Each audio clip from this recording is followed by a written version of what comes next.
तो दोस्तों आज इस वीडियो में हम जानेंगे मार्केटिंग के 10 कॉन्सेप्ट्स जिसको हम CMC कहते हैं, कोर मार्केटिंग कॉन्सेप्ट्स। तो ये उसका पहला वीडियो है और ऐसे 10 वीडियो आएंगे इस सीरीज के अंदर, जिसमें आप अगर ये 10 मार्केटिंग कॉन्सेप्ट समझते हैं तो इससे हर एंटरप्रेन्योर को हेल्प होगी, जॉब करने वाले को हेल्प होगी, पार्ट टाइम जॉब करने वाले को हेल्प होगी, जो बिजनेस स्टार्ट करना चाहते हैं उनको हेल्प होगी। बिकॉज कोर मार्केटिंग कॉन्सेप्ट्स बहुत सारे आपके प्रिंसिपल्स, मार्केटिंग के फंडामेंटल्स और आपके लॉजिक बेसिक्स को क्लियर करेगा। तो दोस्तों इस वीडियो में हम आपको पहला कोर मार्केटिंग कॉन्सेप्ट क्लियर करेंगे, जो कि है नीड्स, वांट्स, डिमांड्स। जब भी दोस्तों हम कोई बिजनेस शुरू करते हैं या हम कोई बिजनेस कर रहे होते हैं तो हमें इस चीज का क्लियर आइडिया होना चाहिए, जो भी हमारी प्रोडक्ट या सर्विस है, वो जो हमारे कंज्यूमर्स हैं, क्लाइंट्स हैं या ऑडियंस है, उसकी नीड्स में आता है, वांट्स में आता है या डिमांड में आता है। तभी हम फर्दर उस प्रोडक्ट सर्विस को लेके आगे की स्ट्रेटजीज डेवलप कर सकते हैं। तो आप समझते हैं हम नीड्स क्या है। दोस्तों नीड्स वो बेसिक नेसेसिटीज या रिक्वायरमेंट्स हैं, जैसे कि food, air, water, cloth, shelter और कुछ ह्यूमन नीड्स जैसे कि एजुकेशन, रिक्रिएशन एंड एंटरटेनमेंट। तो इसको नीड्स बोला जाता है। अब हम आते हैं सेकंड वांट्स के ऊपर। दोस्तों वांट्स क्या है? वांट्स भी नीड्स हैं, मगर जब वो स्पेसिफिक किसी ऑब्जेक्ट को सेटिस्फाइड करती है, किसी नीड को, तो उसको वांट बोला जाता है। इसको आसान भाषा में मैं आपको समझाता हूं। मान लीजिए कोई कस्टमर को नीड है खाना खाने की, मगर वो चाहता है कि वो KFC का बर्गर खाए, तो उसको नीड नहीं वांट कहेंगे, बिकॉज उसकी एक स्पेसिफिक रिक्वायरमेंट है, वांट है कि उसको KFC का बर्गर खाना है। ऐसे अगर किसी को पानी पीने की नीड है, मगर उसकी रिक्वायरमेंट स्पेसिफिक है कि उसको बिस्लरी वाटर बॉटल का ही पानी पीना है, तो वो नीड नहीं कहलाएगी, वांट कहलाएगी। तो उम्मीद करता हूँ आपको नीड में और वांट में बहुत ही क्लियरिटी आ गई होगी कि नीड्स में कौन सी प्रोडक्ट सर्विसेज आती हैं और वांट्स में कौन से आते हैं। अब हम थर्ड पॉइंट की बात करते हैं, जो कि है डिमांड्स। डिमांड्स दोस्तों वांट्स हैं अगर वो स्पेसिफिक पे बैक कैपेबिलिटी के साथ हैं। इसको मैं आपको बहुत आसान एग्जांपल के संग समझाता हूं। जैसे मान लीजिए कि 100 लोग हैं, अब उन 100 लोगों की वांट है, वो चाहते हैं कि BMW कार वो ले, मगर उसमें से सिर्फ कुछ लोग ऐसे हैं जो चाहते हैं BMW कार लेना और साथ के साथ उनके पास पेइंग कैपेसिटी है, वो पैसा है कि वो BMW कार खरीद सके। तो दोस्तों वांट एक चाहत हो सकती है, बट डिमांड एक वो चीज है जो अगर कोई चाहता है, मगर चाहने के साथ साथ उसके पास कैपेबिलिटी होनी चाहिए, कैपेसिटी होनी चाहिए, वो पैसा खर्च करके उसको खरीदने की। तो किसी भी बिजनेस को शुरू करने से पहले आपको ये 3 चीजों का डिफरेंस क्लियर होना चाहिए कि आप कोई भी प्रोडक्ट सर्विसेज जो सेल करने जा रहे हैं वो नीड्स में आती है किसी की, या वांट्स में आती है, या डिमांड्स में आती है। उसी के हिसाब से आप अपनी फर्दर मार्केटिंग की प्लानिंग और स्ट्रेटजीज बना सकते हैं। तो ये हमारा CMC कोर मार्केटिंग कॉन्सेप्ट्स का पहला वीडियो था, जो कि नीड्स, वांट्स, डिमांड्स को क्लैरिफाई करता है। थैंक यू दोस्तों। तो दोस्तों आज हम इस वीडियो में जानेंगे कि कोर मार्केटिंग कॉन्सेप्ट्स के सेकंड टॉपिक के बारे में, जो कि है target market, segmentation and positioning. तो दोस्तों जैसे कि हम सब जानते हैं कि हर इंसान की अलग पसंद होती है, सबको अलग तरीके का खाना, रेस्टोरेंट्स, यूनिवर्सिटी, स्पोर्ट्स और मूवीज पसंद होती हैं। तो कोई भी प्रोडक्ट, कोई भी सर्विस अगर कंपनी लॉन्च करना चाहती है तो उसको इन 3 चीजों का ध्यान रखना है, जो कि मैं आपको एक एग्जांपल के थ्रू समझाऊंगा। तो दोस्तों मान लीजिए फरारी, एक जो स्पोर्ट्स कार की कंपनी है, वो अगर अपना कोई नया मॉडल लॉन्च करना चाहती है तो वो सबसे पहले टारगेट मार्केट को आइडेंटिफाई करेगी। टारगेट मार्केट क्या है कि अगर वो स्पोर्ट्स मॉडल लेकर आ रही है कोई नया, तो वो देखेगी कौन सा देश, कौन सा ऐसा स्टेट है, कौन सी ऐसी सिटी है जहां पर उसको लॉन्च करना है, जो परफेक्ट है उसके प्रोडक्ट की लॉन्चिंग के लिए, प्लेसमेंट के लिए। तो दोस्तों टारगेट मार्केट आइडेंटिफाई करने के बाद सेकंड होता है सेगमेंटेशन, कि जब वो किसी देश को या किसी पर्टिकुलर सिटी को उन्होंने चूज कर लिया तो वहां पर उनको ये देखना होता है कौन सा ऐसा कंज्यूमर्स का, कस्टमर्स का सेक्शन है या सेगमेंट है जो ग्रेटेस्ट अपॉर्चुनिटी है उनके उस प्रोडक्ट के लिए, कि मतलब वो उनके प्रोडक्ट में इंटरेस्ट रखता है, वो उसको खरीदने की कैपेसिटी रखता है, तो वो उनके लिए ग्रेटेस्ट प्लेस होता है, वो सेगमेंट उनके लिए ग्रेटेस्ट अपॉर्चुनिटी होती है अपने प्रोडक्ट को सेल करने के लिए और प्रेजेंट करने के लिए। अब दोस्तों सेगमेंट के बाद आता है पोजीशनिंग। तो कोई भी कंपनी को डेवलप करना होता है एक मार्केट ऑफरिंग जो कि उनके टारगेट बायर्स के माइंड में एक ब्रांड की इमेज और पोजीशनिंग क्रिएट करे, जो कि मैं एक एग्जांपल देता हूं आपको। जैसे कि फरारी कार है, तो जब कोई फरारी के बारे में सुनता है तो उसके दिमाग में आता है स्पीड, स्पोर्ट्स, पावर, लग्जरी। तो ब्रांड ने अपने आप को, अपनी ऑफरिंग को ऐसे पोजीशन करा है कि उनको कार के साथ साथ speed, sports, power, status, comfort, luxury मिल रही है। तो ये 3 चीजें मस्ट हैं, चाहे आप एक बड़े ब्रांड हैं, चाहे आप एक स्टार्टअप हैं। कोई भी प्रोडक्ट सर्विसेज लॉन्च करने से पहले आपको उसके लिए परफेक्ट टारगेट मार्केट डिसाइड करना पड़ेगा। उसमें आपको अपना परफेक्ट सेगमेंट, जो आपके लिए सबसे ज्यादा बेस्ट ऑडियंस है आपके प्रोडक्ट के लिए, वो चूज करनी पड़ेगी। थर्ड, अपने ब्रांड को, अपने प्रोडक्ट सर्विसेज को ऐसे पोजीशन करना पड़ेगा, ऐसे ऑफरिंग लानी पड़ेगी कि वो एक इमेज क्रिएट करे आपके टारगेट बायर्स के दिमाग में, एक ऐसा पोजीशन क्रिएट करे ताकि वो लोग उसको परचेज करें।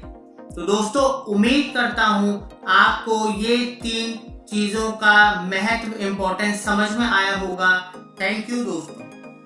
तो दोस्तों आज इस वीडियो में हम जानेंगे ऑफरिंग्स एंड ब्रांड्स के बारे में, जो कि कोर मार्केटिंग कॉन्सेप्ट्स का सबसे इंपॉर्टेंट टॉपिक्स में से एक है। दोस्तों आज की डेट में मार्केट में एक अच्छी ऑफरिंग की बहुत वैल्यू है। इससे कंपनी की सेल्स और उसके कस्टमर्स के ऊपर बहुत अच्छा इफेक्ट पड़ता है। तो समझते हैं इसको। An offer is a set of benefits which a brand gives to their customers that satisfy their needs. And offering can be a combination of product, services, information and experience. इसको मैं आपको simple terms में समझाता हूं कि कोई भी एक ऑफर कई बेनिफिट्स जो एक ब्रांड अपने कस्टमर्स को देना चाहता है उनकी नीड को सेटिस्फाई करने के लिए उससे मिलके बना होता है। और जो ऑफरिंग है वो कॉम्बिनेशन होता है दोस्तों। वो प्रोडक्ट के रूप में भी हो सकता है, सर्विस के रूप में भी हो सकता है, इंफॉर्मेशन भी, एक्सपीरियंस भी, या उसका एक मिक्सचर भी हो सकता है। जरूरी नहीं कि कोई ऑफर पैसे के रूप में ही होगा या वो सिर्फ एक इंफॉर्मेशन के रूप में होगा, तो एक मिक्सचर भी हो सकता है। अब एक बहुत ही आसान इजी एग्जांपल लेकर मैं आपको समझाता हूँ रियल लाइफ का। मान लीजिए मेरे को एक लैपटॉप खरीदने हैं, तो मैं एक शोरूम में गया और वहां पर मैंने लैपटॉप देखना शुरू करा। तो वहां पर मैंने दो कंपनी के लैपटॉप देखे, एक कंपनी ए और एक कंपनी बी। दोनों लैपटॉप की जो कॉन्फ़िगरेशन थी, जो उसके अंदर बेनिफिट्स मिल रहे थे, वो जो फीचर्स मिल रहे थे, वो ऑलमोस्ट सेम थे। और जो कंपनी ए का जो प्राइस था वो था 20,000 रुपीज, और जो कंपनी बी का लैपटॉप का प्राइस था वो था 24,000 रुपीज। अब जो कंपनी ए थी, वो जो नॉर्मल बेनिफिट्स और ऑफर्स मिलते हैं, like warranty and on site उसकी सर्विसेज, उसके अलावा फ्री गिफ्ट्स हो गए, जो वो मिलते हैं वो मिल रहे थे ए कंपनी के पास भी। बट बी कंपनी भले 4,000 रुपए ज्यादा ले रही थी, बट वो मेरे को 1 साल वारंटी की जगह 3 साल की वारंटी दे रही थी, ऑन साइट सर्विस दे रही थी। कंपनी ए में मेरे को सर्विस के लिए लैपटॉप लेके जाना पड़ता, बट कंपनी बी में उनके इंजीनियर मेरे घर पर आके वो लैपटॉप को सही करते। उसके अलावा डिस्काउंट्स और छोटी मोटी मेरे को ऑफरिंग्स एक्स्ट्रा मिल रही थी। बट दोनों जो प्रोडक्ट्स थे सेम थे, फीचर्स सेम थे, बस ऑफरिंग्स का डिफरेंट था। मगर बी का प्राइस भी ज्यादा था, मगर मैंने फिर भी बी को चुना, बिकॉज वहां पर मेरे को 3 साल की एक्स्ट्रा वारंटी मिल रही थी। वहां पर कभी कोई सिस्टम खराब हो, मेरे घर पे आके वो मेरे को सर्विस दे रहे थे, और बहुत सारे ऐसे ऑफरिंग्स एंड डिस्काउंट्स मिल रहे थे जो मेरी कई चीजों को, नीड्स को सेटिस्फाई कर रहे थे, मेरी हेडेक कम कर रहे थे, मेरी एनर्जी कम लग रही थी, मैं मोर सिक्योर था वहां पर। तो इसलिए मैंने उस स्ट्रॉन्ग ऑफरिंग की तरफ ध्यान दिया और मैंने उसको चूज करा। तो दोस्तों, कई बार क्या होता है कि अगर ऑफरिंग स्ट्रॉन्ग हो तो हम थोड़ा महंगा प्रोडक्ट भी खरीद लेते हैं, या अगर ऑफरिंग सेम हो, मान लीजिए एक पेटीएम है और बुक माई शो है, मेरे को मूवी की टिकट खरीदनी है, दोनों पे ही 150 रुपए की है। अगर मेरे को कहीं पर 5 रुपए कैशबैक भी एक्स्ट्रा मिलता है तो कस्टमर क्या होता है, उसकी तरफ चला जाता है। तो सेम प्राइस में भी अगर कहीं बेटर ऑफरिंग मिल रही है तो कस्टमर वहां जा सकता है, या अगर थोड़ा ज्यादा प्राइस देके बेस्ट ऑफरिंग मिल रही है तो भी कस्टमर वहां जा सकता है। तो आज की डेट में ऑफरिंग बहुत ज्यादा इंपॉर्टेंट रोल प्ले करती है, चाहे हम ऑफलाइन सेलिंग की बात करें, चाहे हम ऑनलाइन सेलिंग की बात करें, चाहे हम स्टार्टअप कंपनी की बात करें, चाहे हम ब्रांड की बात करें। ऑफरिंग बहुत इंपॉर्टेंट टूल है हर कंपनी के लिए। तो अपने प्रोडक्ट और सर्विसेज को बेचने के लिए जो आप अपनी ऑफरिंग बनाएं, उसको बहुत समझ के, कंपटीशन को देख के और बहुत बेहतर तरीके से बनाइए। थैंक यू दोस्तों। तो दोस्तों, आज हम इस वीडियो में बात करेंगे मार्केटिंग चैनल्स के बारे में, जो कि 4th टॉपिक है कोर मार्केटिंग कॉन्सेप्ट्स का। तो दोस्तों, मार्केटिंग चैनल्स हेल्प करते हैं रीच करने में और टारगेट करने में मार्केट में। तो मार्केटर्स जो होते हैं वो यूज करते हैं 3 तरीके के मार्केटिंग चैनल्स। वो तीनों चैनल्स मैं आपको बताता हूं। पहला है कम्युनिकेशन चैनल, दूसरा है डिस्ट्रीब्यूशन चैनल, तीसरा है सर्विस चैनल्स। तो दोस्तों, एक एक करके मैं एक्सप्लेन करूंगा कौन सी activities communication channel, distribution channel, service channels में आती हैं। तो पहला, कम्युनिकेशन चैनल्स में television, radio, newspaper, auto ads, events, posters, internet, mobile phones, SMS, blogs, websites, paid ads etcetera. इस तरीके की कोई भी एक्टिविटी जो प्रोडक्ट सर्विसेज को सेल करने में, एडवर्टाइज करने में, प्रमोशन करने में हेल्प करती है, वो कम्युनिकेशन चैनल्स में आती है। सेकंड दोस्तों, डिस्ट्रीब्यूशन चैनल।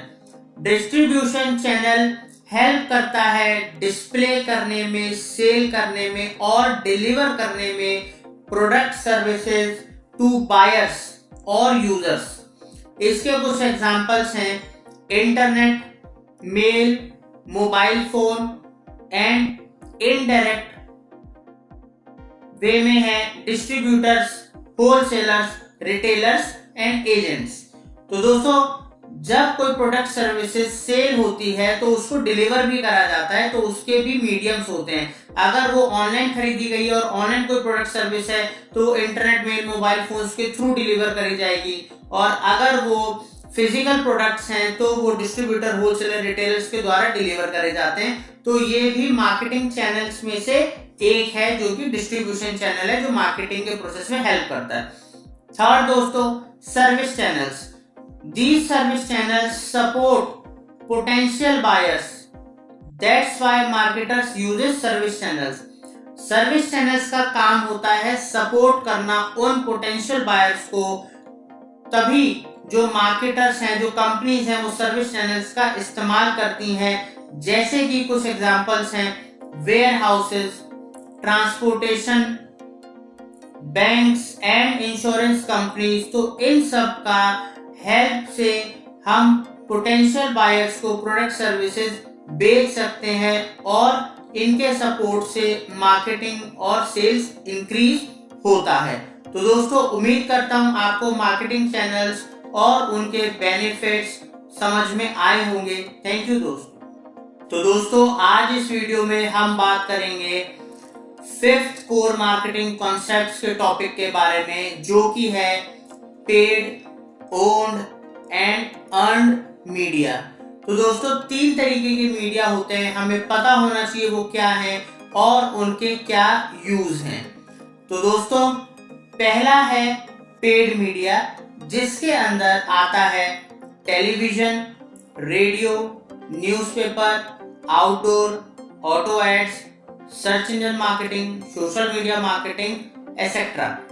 तो दोस्तों, इसमें क्या होता है कि मार्केटर्स को या कंपनीज को पे करना होता है इस मीडिया के लिए हर बार जब भी वो एडवर्टीजमेंट या प्रमोशन करना चाहते हैं अपने प्रोडक्ट, सर्विसेज या ब्रांड की। अब हम बात करते हैं सेकंड मीडिया के बारे में, जो कि है ओन्ड मीडिया। तो ओन्ड मीडिया है, इसके अंदर वेबसाइट्स आती हैं, कैटलॉग ब्रोशर्स आते हैं, blog, Facebook page, YouTube channel, Twitter account, Instagram account and others. तो दोस्तों, इसमें क्या होता है, ये जो मीडिया है ये कंपनीज का अपना खुद का एसेट्स होता है। जैसे कि उन्होंने एक बार वेबसाइट बनाया तो वो उनका अपना मीडियम है, उसके लिए उनको हर बार किसी को पे नहीं करना। कैटलॉग्स उनका अपना एसेट होता है। ऐसे सोशल मीडिया जो पेजेस हैं, अकाउंट्स है, वहां पर वो अपने बारे में पब्लिश कर सकते हैं, कंटेंट डाल सकते हैं। तो वो उनका अपना ओन एसेट्स है, मीडिया है, जहां पर उनको किसी थर्ड पार्टी को पे नहीं करना बार बार एडवर्टीजमेंट या इंफॉर्मेशन डालने के लिए। तो दोस्तों, अब हम बात करते हैं थर्ड मीडिया के बारे में, जो कि है अर्न्ड मीडिया। दोस्तों, ये ना पैसे देके होता है और ना ये कोई एसेट होती है। अगर कोई कंपनी अच्छा काम करती है, कोई कंपनी बढ़िया सर्विसेज प्रोवाइड करती है अपने कस्टमर्स को, तो उसके कस्टमर्स रिव्यूज देते हैं, मेंशंस देते हैं, पॉजिटिव कमेंट्स देते हैं, रेफरल्स देते हैं, रिकमेंडेशन देते हैं, माउथ पब्लिसिटी करते हैं, चीजें वायरल हो जाती हैं। तो ये सब आता है अर्न मीडिया में। तो अगर आपकी कंपनी, ऑर्गेनाइजेशन, ब्रांड क्वालिटी काम करता है और वो कोई नए आइडियाज पे काम करता है जो कि पॉपुलर हो जाते हैं, तो अपने आप ही लोगों की रिकमेंडेशंस न्यूज में आने से, पब्लिसिटी होने से, वायरल होने से आपको बिजनेस में फायदा होता है, आपके प्रोडक्ट सर्विसेज सेल होते हैं, आपकी कंपनी को ग्रोथ मिलती है। और वो सब कोई पैसा देने से नहीं होता, वो लोगों की वजह से और आपके किए गए काम और आपके नए आइडियाज की वजह से होता है। तो वो अर्न मीडिया है, अर्न मीडिया है जो आपने कमाया। तो दोस्तों, 3 तरीके से मीडिया को हम यूज कर सकते हैं और 3 तरीके का मीडिया होता है, पेड, ओन्ड एंड अर्न। इसको ध्यान रखिएगा दोस्तों। Thank you. तो दोस्तों, आज इस वीडियो में हम जानेंगे 6 कोर मार्केटिंग कॉन्सेप्ट के बारे में, जो कि है इंप्रेशंस एंड एंगेजमेंट। दोस्तों, जब हम इंप्रेशंस और एंगेजमेंट के बारे में बात करते हैं तो हम कम्युनिकेशन के बारे में बात कर रहे होते हैं। इसको मैं आपको बहुत ही आसान भाषा में समझाता हूं। दोस्तों, चाहे टीवी हो, मोबाइल हो, लैपटॉप हो, न्यूज़पेपर हो, कोई भी मीडियम जहां पर हम कोई एडवर्टीजमेंट देखते हैं तो वहां पर जो कंज्यूमर्स हैं, व्यूअर्स हैं, वो दो चीजों से इंटरेक्ट होते हैं। पहला इंप्रेशन, दूसरा एंगेजमेंट। हम समझते हैं इंप्रेशन क्या है और एंगेजमेंट क्या है। मान लीजिए मैं एक कंज्यूमर हूं, मैं मोबाइल या लैपटॉप पे कुछ एड्स देखता हूं, तो मैं जब कोई भी चीज सर्च कर रहा हूं मोबाइल पे या लैपटॉप पे, मेरे सामने अचानक से कोई ऐड आ जाता है, तो दैट इज एन इम्प्रेशन। मान लीजिए फेसबुक पे जब हम सर्च करते हैं, फेसबुक देख रहे होते हैं, तो उस सामने स्पॉन्सर्ड ऐड आता है, और जब मैं उस स्पॉन्सर्ड ऐड को देखता हूं तो वो एक इम्प्रेशन है, मेरे को वो ऐड दिखा। मैं किसी न्यूज़पेपर में कोई ऐड देखता हूं तो वो एक इम्प्रेशन है, वो मेरे को ऐड दिखा। तो किसी भी ब्रांड के लिए ये इम्पोर्टेंट है, और ये पहला स्टेज होता है कि कस्टमर उसके जो एडवर्टीजमेंट है उसके संग इंटरेक्ट हुआ, इम्प्रेशंस आए, तो उनको पता लगता है कि इस कम्युनिकेशन के थ्रू कितने इम्प्रेशंस उस ब्रांड को मिले जो उन्होंने पैसा खर्च करा। अब हम बात करते हैं दोस्तों एंगेजमेंट के बारे में। अब जब किसी भी कस्टमर ने ऐड देखा तो वो इम्प्रेशन हुआ, मगर अगर उस ऐड के ऊपर वो क्लिक करता है, वेबसाइट पे जाता है, या उस ऐड पे देख के कॉल करता है, या लाइक करता है, शेयर करता है, तो वो एंगेजमेंट हुआ। मतलब कस्टमर उस ब्रांड के प्रोडक्ट सर्विसेज के संग एंगेज हुआ, इंटरेक्ट हुआ, जो कि सबसे इंपॉर्टेंट एक्टिविटी है जो हर ब्रांड चाहता है। ज्यादा से ज्यादा कस्टमर्स उनके ऐड देख के एंगेज हो और उनके प्रोडक्ट सर्विसेज के संग टाइम स्पेंड करें, एक्टिवली इन्वॉल्व हो। तो दोस्तों उम्मीद करता हूं आपको इम्प्रेशन क्या होता है और एंगेजमेंट क्या होता है इसके बीच का डिफरेंस समझ में आ गया होगा, और हर ब्रांड, हर कम्युनिकेशन यही पर्पस होता है, इम्प्रेशंस और एंगेज करना अपने कस्टमर्स को। थैंक यू दोस्तों। तो दोस्तों आज हम इस वीडियो में बात करेंगे 7th टॉपिक के बारे में, जो कि है वैल्यू एंड सेटिस्फैक्शन, और ये कोर कॉन्सेप्ट्स ऑफ मार्केटिंग के एक बहुत ही इंपॉर्टेंट टॉपिक्स में से एक है।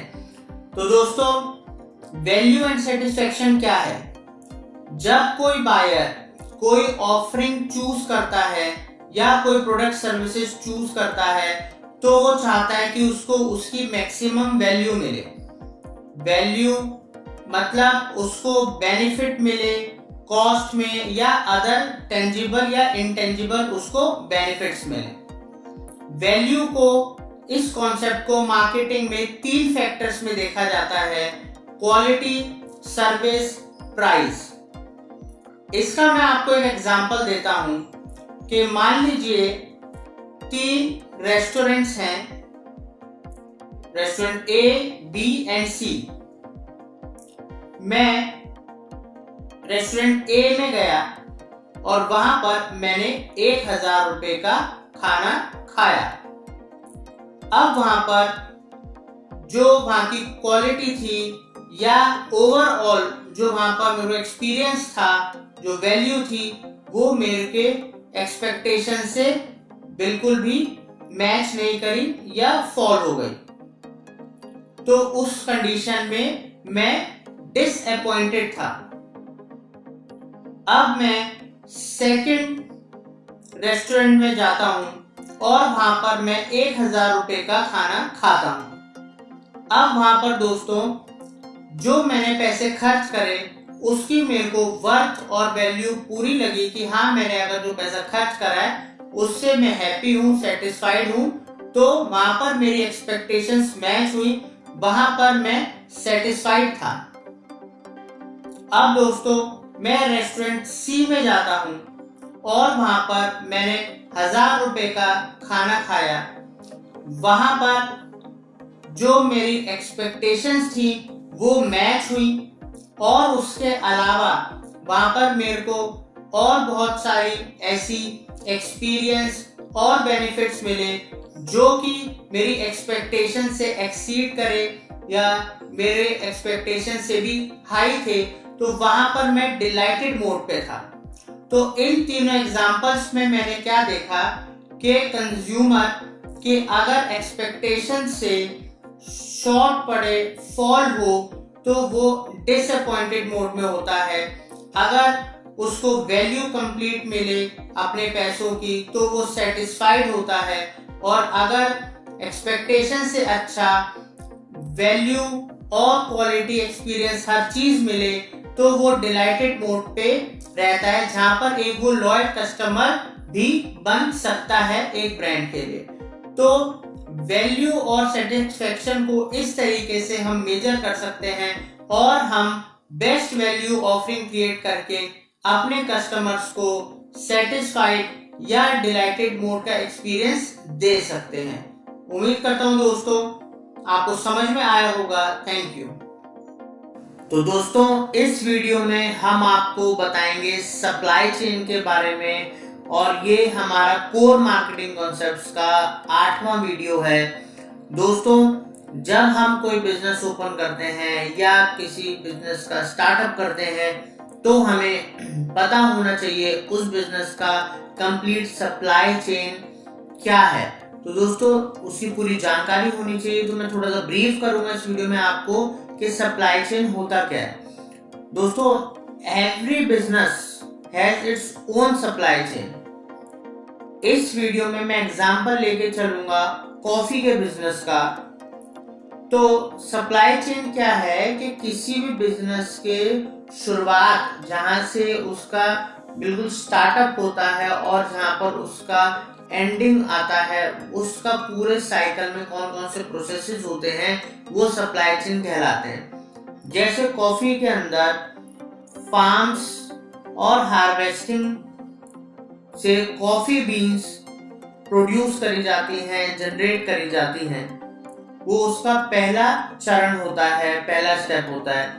उसके बाद फार्मर्स उस बीन्स को ट्रेडर्स को बेचते हैं या प्रोसेसिंग यूनिट्स को बेचते हैं जहां पर उनका प्रोसेस होता है। तीसरे स्टेज में कॉफी को वॉश करा जाता है, ड्राई करा जाता है, पैक करा जाता है, पूरा का पूरा कंप्लीट प्रोसेस होता है। शिपमेंट उसका करा जाता है, शिपमेंट के लिए पैक करा जाता है उसको। तो ये उसका थर्ड स्टेज होता है। उसके बाद फोर्थ स्टेज में ऑल्टरनेटिव जो ट्रेडिंग ऑर्गेनाइजेशंस हैं, जैसे कि डिस्ट्रीब्यूटर्स हैं, होलसेलर्स हैं, ट्रांसपोर्टर्स हैं, और डिलीवर करा जाता है बीन्स को डेवलप्ड वर्ल्ड के अंदर, मेट्रोस के अंदर।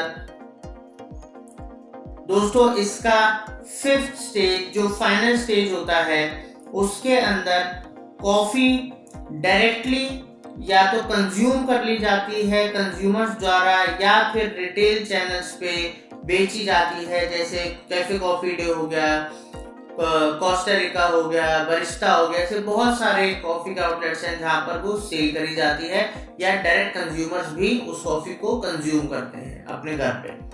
तो दोस्तों ये जैसे एक पूरा का पूरा हमने सप्लाई चेन का साइकिल समझा, वैसे आप कभी भी कोई बिजनेस करें, कोई बिजनेस की शुरुआत करें, तो आपके लिए ये जरूरी है कि उस बिजनेस के शुरुआत से लेके अंत तक क्या प्रोसेसेस होते हैं, कैसे वो बिजनेस फंक्शन करता है, कैसे वो इंडस्ट्री काम करती है, जिससे कि आप और स्ट्रांगली अपने बिजनेस को शुरू कर पाए और उसको कामयाबी तक पहुंचा पाए। तो दोस्तों उम्मीद करता हूँ सप्लाई चेन आपको समझ में आया होगा। Thank you. तो दोस्तों इस वीडियो में हम जानेंगे 9th point core marketing concepts का, जो कि है कंपटीशन, यानी कि कॉम्पिटिटर्स। दोस्तों जब कोई आप बिजनेस करते हो, चाहे जॉब करते हो, किसी भी इंडस्ट्री में आप कॉम्पीट करते हो, सबसे इंपॉर्टेंट होता है अपने कॉम्पिटिटर्स को देखना, कॉम्पिटिटिव प्रोडक्ट्स देखना और उस मार्केट के ऊपर पूरी नजर बनाए रखना। तो दोस्तों एवरी बिजनेस, प्रोडक्ट और service has to face competitors और competition in market. Every marketer must keep regular watch on their competitors and their product services offerings to keep themselves ahead or competitive।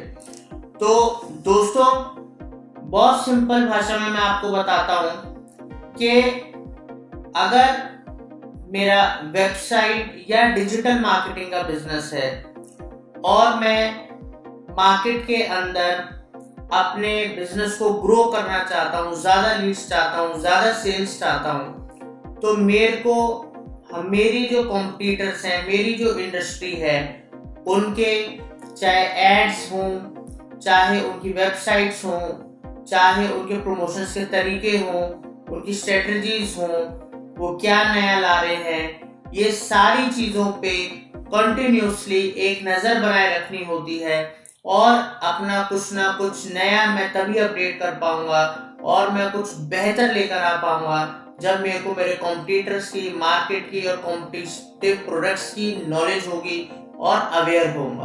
तो दोस्तों बिना competitive और competitors के आप अच्छी offering नहीं बना सकते हो, बिकॉज जब तक आप एनालिसिस नहीं करोगे, आप अच्छी ऑफरिंग नहीं बनाओगे, अच्छी ऑफरिंग नहीं बनाओगे तो आप ज्यादा सेल नहीं कर पाओगे या आप ज्यादा तेजी से ग्रो नहीं कर पाओगे।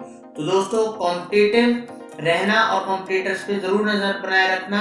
उम्मीद करता हूँ समझ में आया होगा ये वीडियो। थैंक यू दोस्तों। तो दोस्तों इस वीडियो में हम आपको बताएंगे 10th और लास्ट कोर मार्केटिंग कॉन्सेप्ट्स का पॉइंट, जो कि है मार्केटिंग एनवायरनमेंट। दोस्तों हर कंपनी दो तरीके के एनवायरनमेंट्स को मेंटेन करती है, एक टास्क एनवायरनमेंट और दूसरा ब्रॉड एनवायरनमेंट। अब मैं आपको एक एक करके बताऊंगा टास्क एनवायरनमेंट क्या होता है और ब्रॉड एनवायरनमेंट क्या होता है, और हर कंपनी को, हर मार्केटर को इसकी नॉलेज होनी चाहिए, इनके बेसिस पे वो अपने बिजनेस के डिसीजंस लेने चाहिए।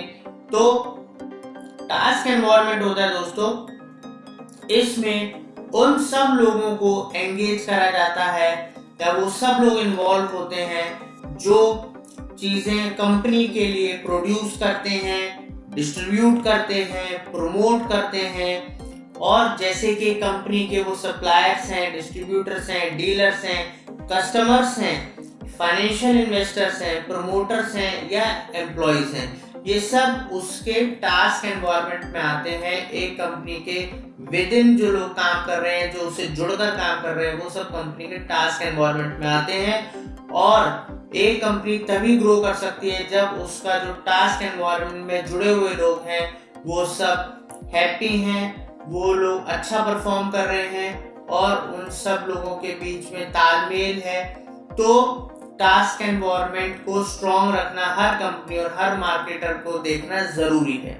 अब दोस्तों हम बात करते हैं सेकंड, जो कि है ब्रॉड एनवायरनमेंट। ब्रॉड एनवायरनमेंट क्या होता है? ये 6 कंपोनेंट से कंसिस्ट होता है। पहले मैं आपको 6 कंपोनेंट बताऊंगा, फिर मैं आपको और डिटेल में बताऊंगा। जो पहला कंपोनेंट है वो है दोस्तों डेमोग्राफिक्स एनवायरनमेंट, सेकंड है इकोनॉमिक एनवायरनमेंट, थर्ड है social and cultural environment, fourth है नेचुरल एनवायरनमेंट, फिफ्थ है टेक्नोलॉजिकल एनवायरनमेंट, सिक्स्थ है पॉलिटिकल एंड लीगल एनवायरनमेंट। अब दोस्तों जो ब्रॉड एनवायरनमेंट है वो कंपनी के अपने बस में या उससे कनेक्टेड नहीं होता। अब मान लीजिए कोई भी कंपनी है, चाहे वो अपने खुद के देश में काम कर रही है, अगर वो मान लीजिए दिल्ली में काम करती है और उसके बाद वो सोचती है कि मैं अपने बिजनेस को किसी और स्टेट में लेकर जाऊं, जम्मू कश्मीर में लेकर जाऊं, तो उसको उसके हिसाब से देखना पड़ेगा। अगर मान लीजिए कोई इंडिया की कंपनी और इंडिया की कंपनी चाहती है कि मैं यूएस में अपने आप को सेटअप करूं या फिर मैं किसी और कंट्री में सेटअप करूं, तो उसको ये सब चीजें देखनी पड़ेंगी जो ब्रॉड एनवायरनमेंट में आती है, कि वो उसका जो बिजनेस है उससे रिलेटेड उस कंट्री के अंदर क्या डेमोग्राफिक्स है, मतलब किस उम्र के लोग ज्यादा रहते हैं, ठीक है, और उसके अंदर मेल फीमेल जेंडर उन सब के ऊपर उनके पास इंफॉर्मेशन होनी चाहिए, बिकॉज हर कंट्री का जो डेमोग्राफिक्स होता है वो अलग अलग होता है। ऐसे ही दोस्तों इकोनॉमिक एनवायरनमेंट, अगर कोई कंट्री आपका प्रोडक्ट बहुत एक्सपेंसिव है तो आपको देखना पड़ेगा कि आप जिस कंट्री में अपना लॉन्च करने जा रहे हो वो इकोनॉमिकली कितनी स्ट्रांग है, वहां पर कितनी जनसंख्या है जो उसको इकोनॉमिकली अफोर्ड करती है अपने आपके प्रोडक्ट। दोस्तों थर्ड पॉइंट है कि सोशल कल्चरल एनवायरनमेंट।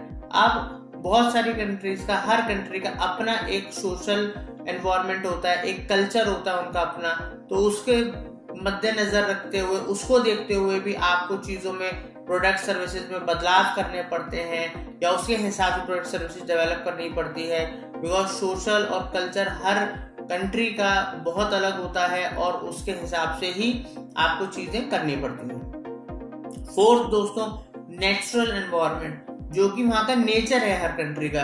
कोई देश बहुत गर्म है, कोई देश बहुत ठंडे हैं, कोई देशों में बारिश ज़्यादा होती है, तो आपका प्रोडक्ट किस तरीके का है और वो किस कंट्री में आपको नेचर से सूट करता है, किससे सूट नहीं करता है, तो वो आपको देखना बहुत ज़्यादा ज़रूरी होता है अपने प्रोडक्ट सर्विस के हिसाब से। फिफ्थ दोस्तों टेक्नोलॉजिकल एनवायरनमेंट, हर कंट्री का अलग अलग टेक्नोलॉजिकल एनवायरनमेंट है। कोई बहुत टेक्नोलॉजी में एडवांस है, कोई बहुत ज़्यादा टेक्नोलॉजी में वीक है, कोई ओके ओके हैं। तो आपका प्रोडक्ट अगर टेक्नोलॉजी से रिलेटेड है तो आपको वो चीज़ों पर बहुत ज़्यादा ध्यान देना पड़ेगा। तो अब जो दोस्तों सिक्स्थ जो पॉइंट आता है वो है पॉलिटिकल एंड लीगल एनवायरनमेंट, जो कि बहुत ही इंपॉर्टेंट पॉइंट है, बिकॉज किसी भी देश में आप तभी बिजनेस कर सकते हो जब आपको वहां पर पॉलिटिकल और लीगल, वहाँ की फॉर्मेलिटीज, वहाँ की चीज़ों पे, और हर कंट्री की अपनी पॉलिसीज है, अपने कायदे कानून है, अपने नियम है, तो उनके बेनिफिट्स या उनके डिसएडवांटेजेस आपको देखने पड़ते हैं। तो दोस्तों ऐसी बहुत सारी चीज़ें हैं ब्रॉड एनवायरनमेंट के अंदर जो हर कंपनी को किसी भी अलग शहर में या किसी अलग देश में अपने आप को लेकर जाने से पहले, स्टेब्लिश करने से पहले इन सब बातों पर ध्यान देना पड़ता है। चाहे छोटे लेवल पे काम है चाहे बड़े लेवल पे, अगर आप अपने कंपनी का टास्क एनवायरनमेंट जो उससे जुड़े हुए लोग हैं, जिसमें लोग हैं, और आप ब्रॉड एनवायरनमेंट पे अगर R&D रिसर्च नहीं करते हो, सही से आप चीज़ों को नहीं करते हो, देखते हो, तो वो कहीं ना कहीं आपको फ्यूचर में लॉस दे सकती हैं। तो मार्केटर्स का यही काम होता है, पूरा एनालिसिस और सारी चीज़ों को देखना। कंपनीज को इसके ऊपर ध्यान देना चाहिए। थैंक यू दोस्तों।